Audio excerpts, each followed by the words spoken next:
another day, another strong data that is set to counter the opposition's claims when the LOP Rahul Gandhi echoed Donald Trump's opinion that India is a dead economy.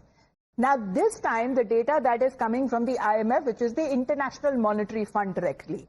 Now, for the year 2025, the IMF has projected a remarkable 6.6% growth for India, putting it well ahead of major economies, like China's growth, which is projected at 4.8%, US growth projected at 2.0%, and the UK's growth projected at 1.3%. Meanwhile, France and Russia are expected to grow at just 0.7 and 0.6% respectively, highlighting India's strong economic momentum on the global stage. Meanwhile, IMF chief has now publicly praised India, calling the country's tax reforms as impressive and highlighting its digital infrastructure, which she notes is accessible to all. She has described India's reforms as bold and ambitious, adding that the country has time and again proved that the world are wrong with its fast and forward-looking policies. Well, India, the most impressive thing India has done is policy reforms, tax reform, making it simpler. The digital infrastructure, which is public, it allows everybody to tap in and benefit from it. I think India needs to stay that course of reforming the economy and, of course, like everywhere else, make sure that the small companies, the entrepreneurial spirit of startups is given space to flourish. I am very a bit on India because of this boldness with which they do things that others are telling them not possible. Now, while the IMF chief praises India, the opposition is questioning the credibility of the data. Congress's Udit Raj and Rashid Alvi argue that the IMF relies on data provided by the government, making it unreliable, and point out that rampant inequality still exists in the country. IMF procures the data from Government of India, and it can't be measured so than Government of India statistics. On the basis that calculation is done.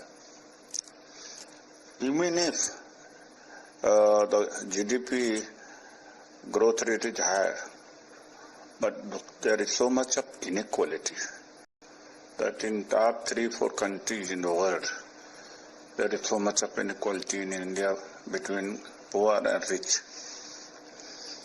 How it is going to benefit to common people? IMF ने कहा है कि India का growth 2025 जो खत्म होने वाला है उसमें 6.6% रहेगा, लेकिन 26 में वो घट के 6.2% होगा। IMF वही कैलकुलेट करता है जो भारत सरकार अपने डाटा IMF को देती है। भारत के अंदर जीडीपी का जो कैलकुलेशन है वो स्पेंडिंग ऑन फाइनल गुड्स पर हो रहा है, ना कि प्रोडक्शन बेस्ड मेथड को अपनाया जा रहा जो हमारी सरकार यूपीए के जमाने में होता था। इससे भी 2% का फर्क पड़ जाता है।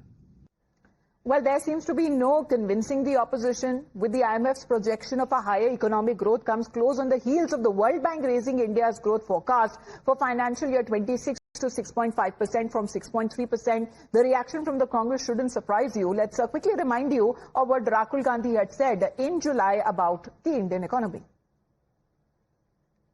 He's right. I mean, everybody knows this, except the Prime Minister and the Finance Minister. Everybody knows that the Indian economy is a dead economy. I'm glad that President Trump has stated a fact. But it's the IMF this time, earlier World Bank, that forecast India's growth rising from 6.3 to 6.5%, calling it the fastest growing major economy. On other financial agencies as well, projecting strong growth, including Fitch at 6.9%, S&P Global at 6.5%, and the UN at 6.4%. Well, India's economic momentum is also visible on the ground with GST 2.0 that contributed to a 34% surge in the auto sales during Navratri, with Mercedes selling almost nearly 6 of the cars every 6 minutes. Now, what is now being said that employment that has grown from nearly 47.5 crore from 2017 to 2018 to over 64 crore today, while the unemployment rate has also fallen from 6% to 3.2%. Let's connect with my colleague Hina. Hina, good morning. With the government rolling out sweeping GST reforms with tax rates that has been reduced on consumer goods and services across the board, the domestic demand is expected to gain further momentum ahead. Well, that's right, Amita. Good morning. You know, that seems to be the strategy of the government, that even though there is this shadow of US tariffs on India, which is going to impact the exporters, even though attempts are being made to have a trade deal as soon as possible, what the government is doing right now is trying to boost the domestic economy by increasing domestic consumption, by giving a fillip to domestic manufacturing. That seems to be the case. It's like trying to cushion the impact that Indian economy could really have because of this external blow, which is the Trump tariff. Now, talking about IMF specifically, now it's a very good news that we have got, because as you correctly mentioned, it was World Bank earlier that had raised India's GDP forecast for this year, and now soon after that, International Monetary Fund has also raised India's GDP growth forecast to 6.6% for, FY26 from 6.4% earlier. Now, despite the tariffs that have been slapped by,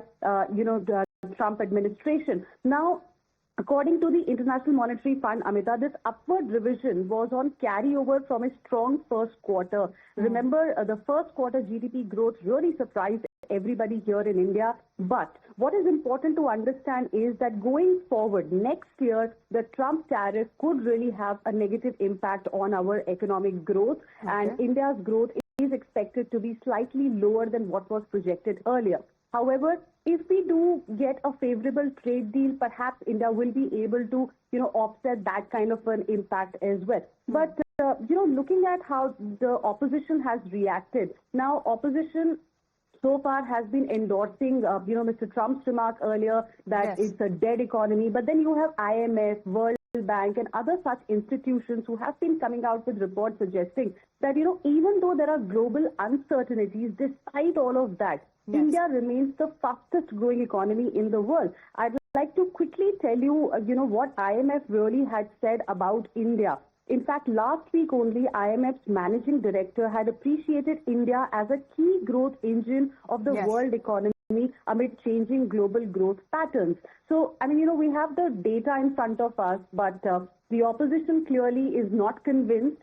But well, they seem to be calling this data as unreliable. But as far as this growth momentum is concerned, this is expected to offset the negative impact on the external demand for Indian goods due to the US steep tariff hike. Thank you very much for the moment, Hira.